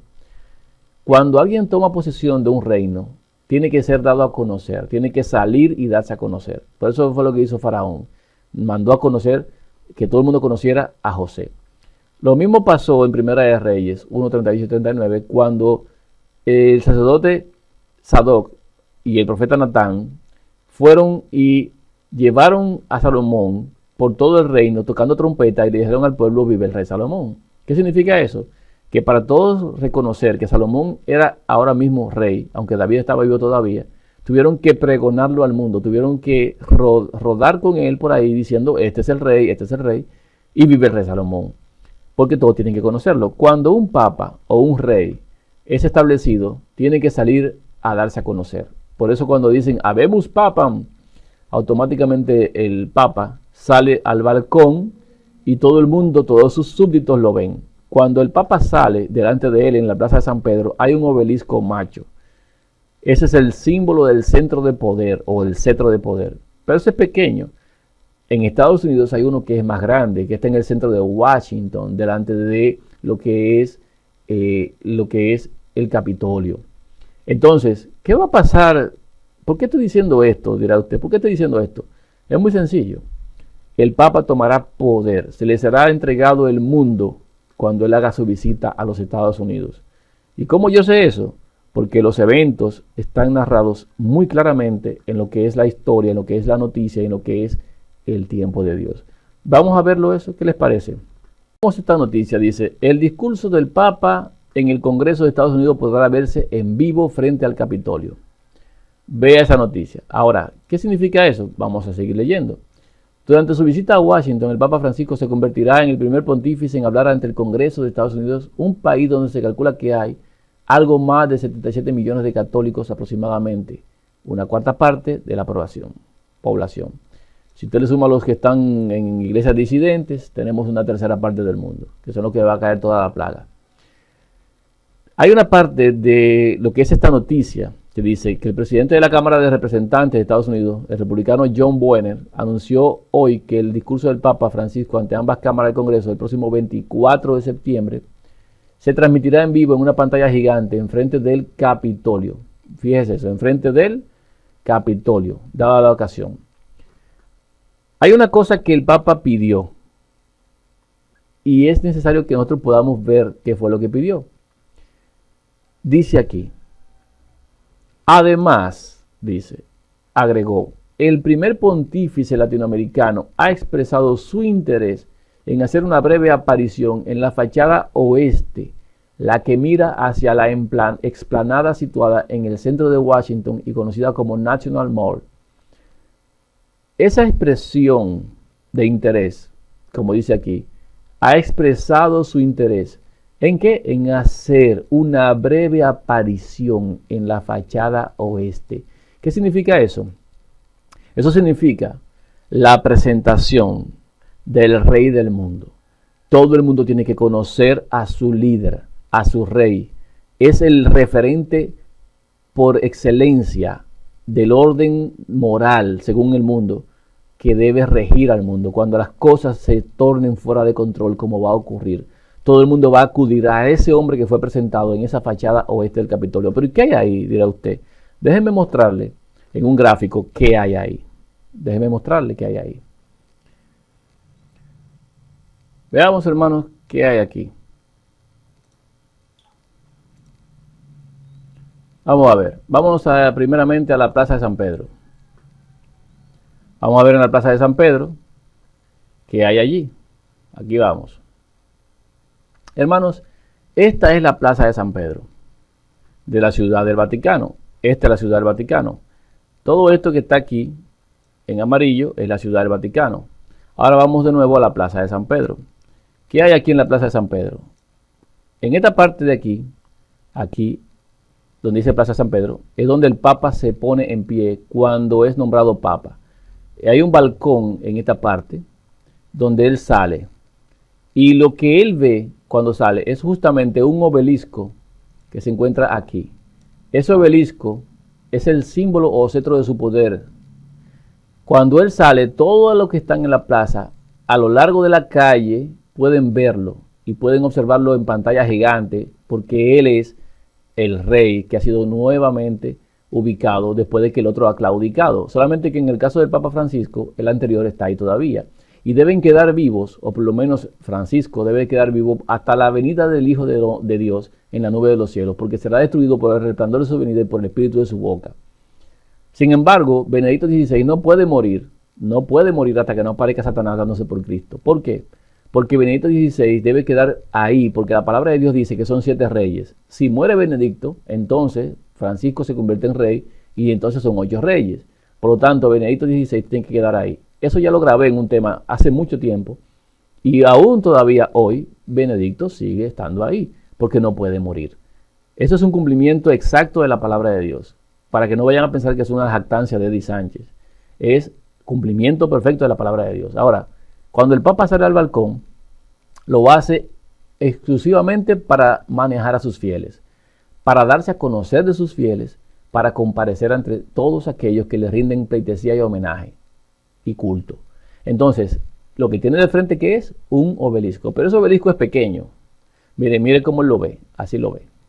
¿Ve? Él se para y él ve su obelisco ahí en el centro y ve a todos sus súbditos ahí. Cuando nos vamos entonces al Capitolio, vámonos al Capitolio, donde el Papa pidió, según la noticia que hemos visto, comparecer brevemente en la fachada oeste del Capitolio, que da hacia el centro de Washington. Permítanme mostrarle. Washington es esto, el centro de Washington está hacia acá. Este es el Capitolio. Vámonos al Capitolio. ¿Saben qué? Él quiere aparecer justamente aquí. en el balcón, en la fachada oeste, esta fachada que está aquí. ¿Y saben lo que él va a ver cuando él entre aquí? A esta fachada. Les voy a decir lo que él va a ver ahora mismo. Estamos acercándonos, ven, este es el balcón, ahí. Y él se va a parar brevemente en ese balcón y va a ver una. Nos acercamos y ponemos de nuevo la vista. Entonces sí, a nivel de vista de suelo. Ahí se gira, vamos a girar para acá. Vamos a ver de nuevo. Vamos a girar hacia donde estaba. Ahí está. Fíjense cómo desde la vista, fíjense esto, estamos en el Capitolio. Cuando salimos nos damos cuenta de lo que se ve al final. Un obelisco. ¿Qué es lo que hace el Papa? Sencillamente que ve su obelisco. Está la piscina y allá al fondo está el obelisco. ¿Qué va a pasar? Que en toda esta plaza, en todo este lugar donde está un parque que el Papa va a estar mirando, va a haber una pantalla gigante donde todos van a poder ver al Papa. Pero el Papa va a poder observar lo que es su obelisco al fondo. ¿Ven? Vamos a salir de la vista en modo panorámica, a nivel de suelo. Vamos a levantarlo de nuevo y vamos a ver de nuevo, orientándonos adecuadamente, de acuerdo al mapa, ¿verdad que sí? Cómo nosotros podemos observar el obelisco al fondo. ¿Qué significa esto? Que desde el Capitolio, cuando el Papa salga al balcón, podrá ver su obelisco que está en el centro, en este lugar. Venlo aquí. Aparte de todo eso, el lugar donde él va a estar, en esa ubicación del Capitolio, en esa ubicación, hay un búho dibujado en el suelo. Ese búho es el símbolo de los Bohemian Group, un poder también de control del mundo. Este es el símbolo del control del mundo. Está en el billete de dólar, en el billete de Estados Unidos. Está también este símbolo en sus logias masonas. Y este símbolo es el que está ubicado justamente como conteniendo lo que es el Capitolio. Es el lugar donde va a estar el Papa. ¿Ven ahí? ¿Lo ven dibujado? Eso es. Ahora, aparte de todo eso, ese lugar donde el Papa va a salir al balcón también tiene como centro lo que es un pentagrama. Este centro aquí donde caen estas intersecciones forman un pentagrama. Permítanme mostrarle ese pentagrama ya bien enmarcado en lo que corresponde a ese mapa que está ahí. Bien, este es el pentagrama. Como ustedes pueden observar, en esta parte está lo que es el centro, está aquí el parque que había mostrado donde estaba el obelisco, y aquí está el dibujo de lo que ocasiona el pentagrama. Calles principales con monumentos importantes en cada uno de sus ejes o en cada uno de sus centros. Capitolio, cada uno de sus ejes tiene un pentagrama, conforman un pentagrama. Está lo que es los monumentos que fueron colocados justamente para que el pentagrama no sea desbaratado o sea deshecho. Este lugar es donde el Papa se va a poner en pie, donde va a salir al balcón, donde todo el mundo lo va a poder ver. ¿Qué significa eso? Así como el Papa salió en el Vaticano, así como el Papa sale en el Vaticano, en la Plaza de San Pedro, aquí, y el Papa ve lo que es su Plaza de San Pedro, donde están todos sus fieles. Asimismo, el Papa saldrá en el Capitolio a ver a sus fieles del mundo entero, en este caso, que le van a rendir homenaje. Lo van a dar a conocer como el dueño del mundo. Este es un lugar mucho más representativo para ellos, donde el obelisco está justamente enfrente. Ese monumento a Washington, en ese obelisco que está ahí. Quería mostrarles esto. También voy a dejarles aquí para que ustedes tengan un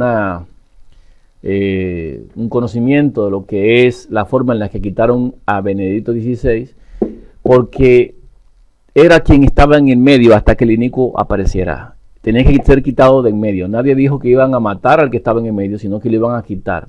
La forma de quitarlo fue mediante propaganda sucia. En realidad no es propaganda sucia, dijeron mucho de la verdad, lo que tienen que decir, pero lo hicieron para que el mundo pudiera aceptar la renuncia de Benedicto XVI. ¿Y qué esas cosas pasaron? Por ejemplo, hubieron videos en los cuales lo acusaban a él de crímenes de lesa humanidad, a él y al Vaticano, la Iglesia Católica completa. Pero hay una nota importante. Hay una persona que es la que narra justamente las acusaciones contra Benedicto XVI. Esa persona es quien hace toda esa narrativa, pero esa persona trabaja para Asiprensa, trabaja para la prensa del Vaticano.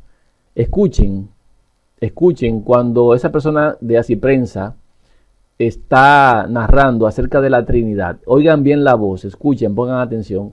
Y también pongan atención cuando está narrando acerca de los pecados del Vaticano, por los cuales va a ser sometido el Papa, supuestamente, Benedicto XVI.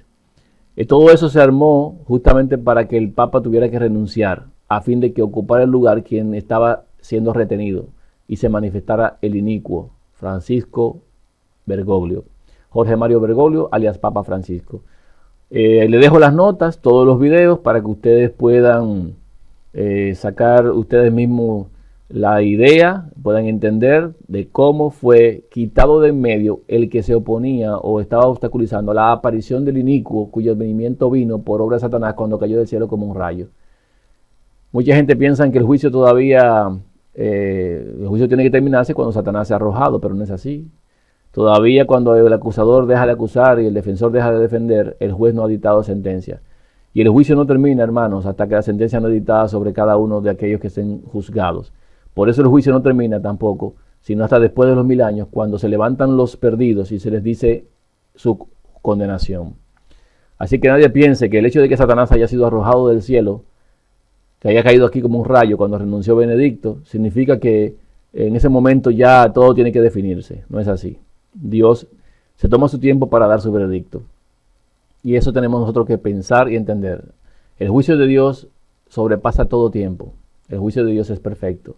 Así que no piensen ni determinen que el juicio depende de Satanás. El juicio depende de Dios. Que Dios pueda darnos entendimiento en estos días y que podamos aceptar lo que es verdad. Rogamos a Dios porque eso sea así. Vamos a orar. Padre que estás en los cielos, gracias te damos por permitirnos siquiera mencionar estas palabras que son verdad para este tiempo. Permite que podamos tener el entendimiento y sobre todo la capacidad de aceptar lo que es verdad. Mira a tus hijos donde quiera que estén, porque los días que vienen sabemos son malos, pero son los mejores días porque es el cumplimiento de tu palabra y tu promesa. Confiando en ella, no tenemos problema, no tenemos dolor de ninguno en cuanto a lo que ha de ocurrir, más bien tenemos esperanza y confianza en que tú nos vas a preservar en todo tiempo, en todo momento, por medio de tu Hijo, quien fue nuestra propiciación. Gracias te damos en el nombre de tu Hijo unigénito, así sea.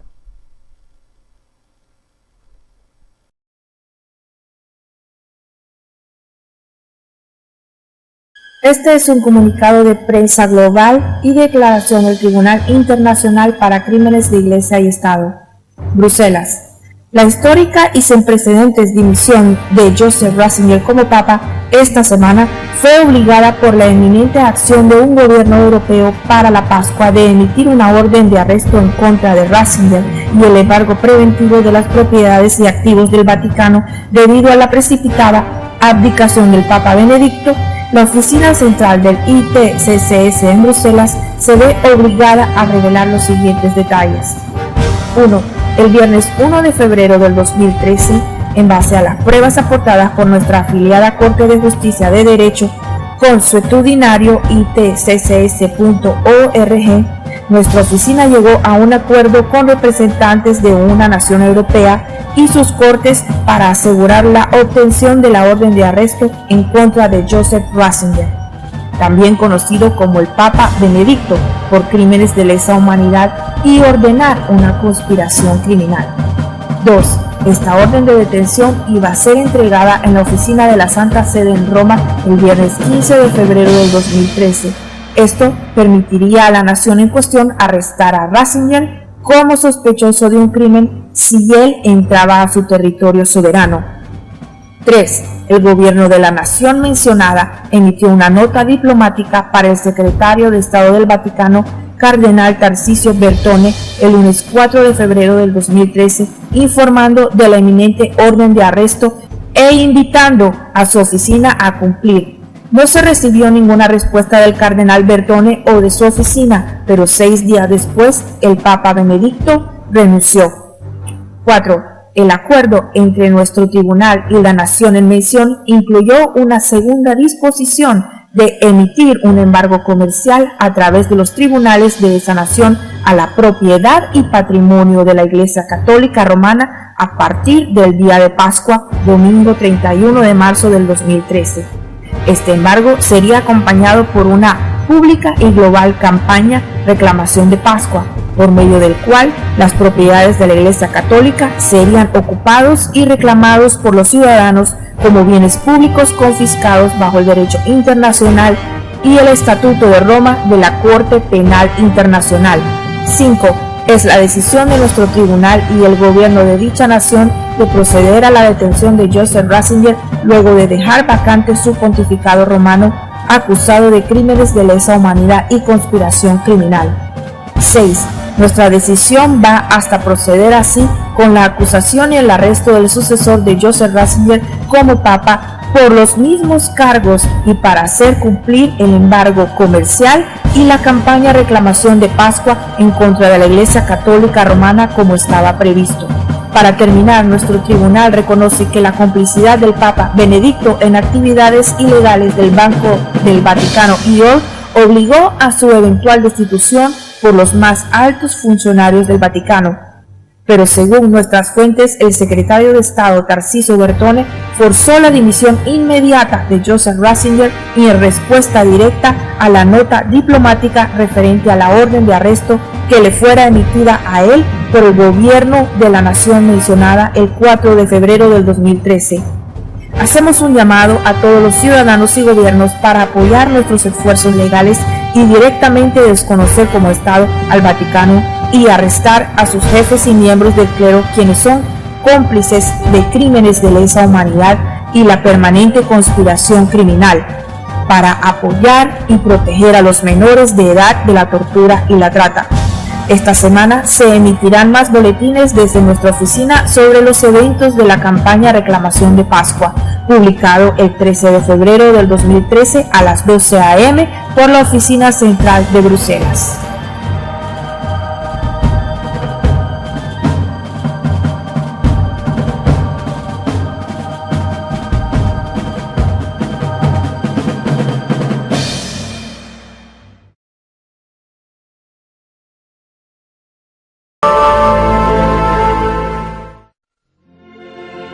El dogma de la Santísima Trinidad reconoce la identidad misma de Dios revelada por Jesucristo y constituye el misterio central de la fe católica.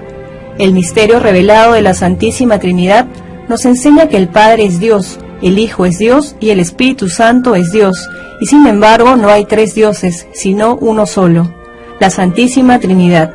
Durante los primeros siglos, la Iglesia formuló más explícitamente su fe en Dios uno y trino, tanto para profundizar en la fe como para defenderla contra los errores que la deformaban. Esta verdad de fe quedó explicitada y no elaborada en los concilios de Nicea y Constantinopla en el siglo IV, con la ayuda de los trabajos teológicos de los padres de la Iglesia. El primer domingo después de Pentecostés, la Iglesia celebra la fiesta de la Santísima Trinidad, porque el fin de los misterios de la vida de Jesucristo hasta su ascensión y la venida del Espíritu Santo ha sido llevarnos al conocimiento de Dios uno y trino y a su adoración devota.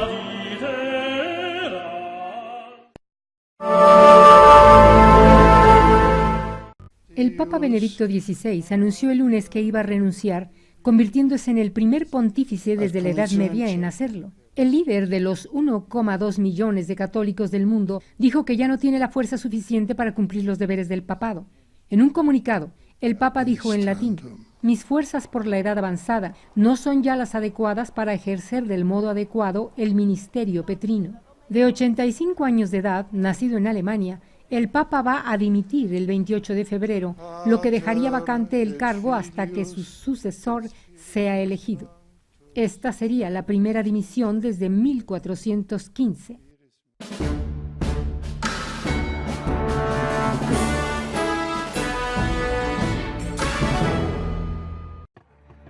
El siguiente documento es el veredicto final del primer caso de derecho consuetudinario contra el Vaticano y Canadá por genocidio. El Papa y la Reina y el primer ministro canadiense fueron encontrados culpables de crímenes contra la humanidad y sentenciados a 25 años de prisión. La Corte les ordena que se entreguen para el 4 de marzo o enfrentarán un arresto ciudadano. Bruselas. El Papa Benedicto irá a la cárcel por 25 años por su participación en crímenes contra la humanidad y las propiedades y riquezas del Vaticano serán incautadas de acuerdo al histórico veredicto emitido hoy por la Corte Internacional de Derecho Consuetudinario. La Corte establecida en Bruselas entregó un veredicto unánime de sus jurados ciudadanos y ordenó el arresto ciudadano de 30 de los acusados en una orden judicial emitida que se les emitió el día de hoy. Parte del veredicto dice así: nosotros, el jurado ciudadano, encontramos que los indicados en este caso son culpables de las dos acusaciones, esto es, que son culpables de cometer o ayudar y permitir la comisión de crímenes contra la humanidad y ser parte de una conspiración criminal que está en marcha. El jurado dictaminó que cada sindicado recibiera una sentencia obligatoria de 25 años en prisión sin posibilidad de obtener libertad provisional y que todos sus activos personales sean incautados. La Corte pasó a declarar en su orden número 02-2513-001 se les ordena a los sindicados que se entreguen voluntariamente a los oficiales civiles y a los agentes autorizados por esta Corte, habiendo sido hallados culpables de las acusaciones. Los sindicados tienen 7 días a partir de la emisión de esta orden y hasta el 4 de marzo de 2013 para cumplir con lo aquí ordenado. Después del 4 de marzo del 2013, una orden internacional de arresto será emitida contra estos sindicados. Entre los culpables se incluye a Isabel Windsor, reina de Inglaterra, Stephen Harper, primer ministro de Canadá, y los oficiales superiores de las iglesias católica, anglicana y unida de Canadá. El veredicto de culpabilidad siguió a casi un mes de deliberaciones de más de 30 jurados ciudadanos juramentados, quienes examinaron 150 evidencias presentadas por el fiscal de la Corte. Estas evidencias detallaron pruebas irrefutables de conspiraciones criminales masivas por parte de las instituciones de los sindicados para cometer y esconder el genocidio de generaciones de menores en las supuestamente llamadas escuelas residenciales en todo Canadá. Ninguno de los sindicados retó o cuestionó la convocatoria pública que les fue expedida el pasado septiembre. Tampoco negaron los cargos bajo los que se les acusó, ni ofrecieron pruebas de descargo a la Corte. Su silencio me dijo mucho, porque si son inocentes, no defendieron su propia reputación cuando se les acusó de cosas tan horribles, comentó uno de los jurados establecidos en Inglaterra. Estos crímenes fueron dirigidos a niños y fueron fría y calculadamente planeados para desaparecer a los indígenas que no eran cristianos. Y los sindicados claramente todavía están encubriendo este crimen. Así que nosotros sentimos que teníamos que hacer más que solo darles un golpe en la mano.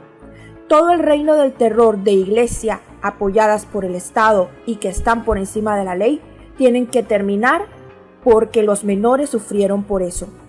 El dictamen de la Corte declara que las riquezas y propiedades de las iglesias responsables por el genocidio canadiense sean incautados y puestos bajo propiedad pública como una reparación para las familias de las más de 50,000 niños que murieron en las escuelas residenciales.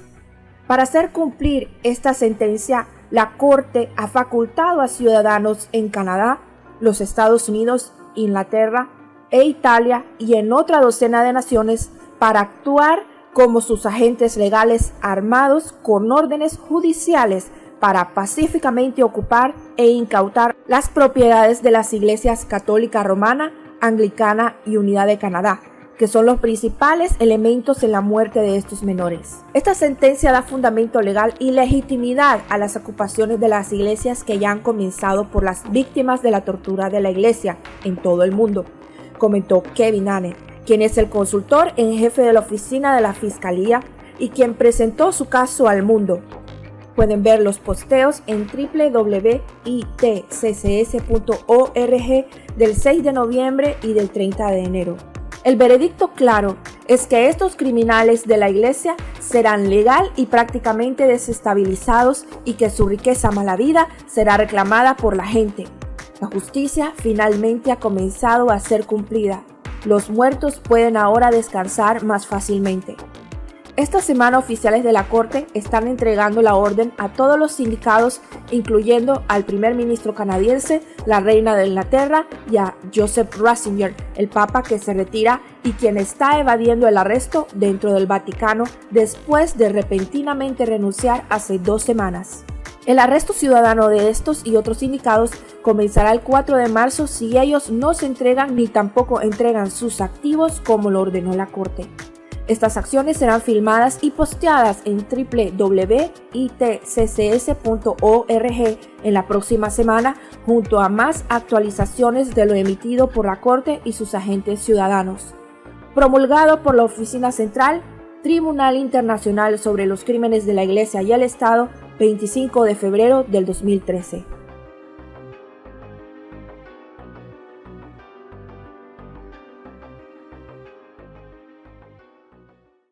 Meanwhile, 2 prominent names are seeking to put the Pope on trial for crimes against humanity. Author Richard Dawkins and author and journalist Christopher Hitchens are working with British lawyers to see if the Pope can actually be arrested during a visit to Britain in September. Christopher joins me now with more on this. Thanks for joining us again. First of all, how were you able to find, it seems, an attorney willing to try to pursue this, as we've heard so much about the power of the church and people being unwilling to challenge this? Well, there's a very famous human rights counsel in London called Jeff Robertson, who's written a number of books on universal jurisdiction, who knows very well about the International Criminal Court, and who thinks that the Vatican can't claim sovereign immunity as a state, which is what the Church has already said in advance. The Church obviously knows it's in danger here, because it's already prepared a defense strategy of saying, no, the Pope is a head of state. We're going to challenge that too. And they made that declaration a couple of weeks right in the heart of the Holy Week, pointing out that the Pope would have immunity. But what does this lawyer say, Christopher? What would they use evidence, perhaps some of these memos that have been leaked out? What would be the fuel for the fire? Go ahead. What we have is very plain evidence, some of it with the Pope's own signature on it, as well as what you might call his fingerprints, of a very long-standing agreement between senior members of the Church to obstruct justice, excuse me, and to cover up a particularly revolting felony. Now, isn't it amazing that this is always discussed as if it's the Church's internal affair? Why do we make the assumption that the Church can be the judge in this case, in its own case? What is the law doing? I'll give you an example from the United States.